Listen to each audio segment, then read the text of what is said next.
अर्थात संस्थानाच्या विश्व मंडळींना स्वयंसेवक आणि भाविकांचे सहकार्यही लाभत असल्यानं महोत्सव यशस्वी करणे फारसे कठीण जात नाही। यावर्षी लाखो भाविकांनी डवा येथे हजेरी लावून दर्शन घेतले। डवा यात्रा जवळपास 10 दिवस चालत असते।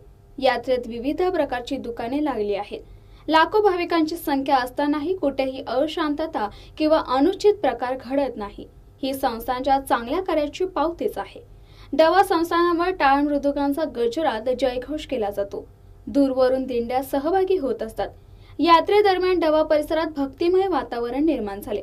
संस्थानाचे विश्वस्त सर्व कार्यक्रम यशस्वीरित्या पार पाडण्यासाठी कटिबद्ध असल्याचे प्रत्ययात दिसतात। विदर्भाच्या कानाकोपऱ्यातून लाखो भाविक श्री क्षेत्र डवा येथे नाथांच्या चरणी नतमस्तक होण्यासाठी हजेरी लावतात। विदर्भाची प्रति पंढरपूर म्हणून ओळखल्या जाणाऱ्या श्री क्षेत्र डवा येथे यात्रा महोत्सवानिमित्त आयोजित महाप्रसादाचा लाभ लाखो नाथ भक्तांनी घेतला आहे। श्री नाथे नंगे महाराज आणि विश्वनाथ बाबा यांची डवा यात्रा विदर्भात सर्वदूर परिचित आहे। रविवारी या यात्रेला प्रारंभ झाला। गत 3 दिवसांपासून स्वयंसेवकाच्या मदतीने 883 क्विंटलचा महाप्रसाद बनवण्यात आला।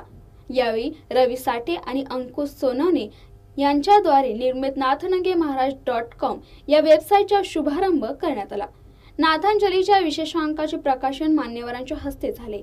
कार्यक्रमाला संस्थानाचे अध्यक्ष बाबूराव घुगे, माजी अध्यक्ष रूपराव घुगे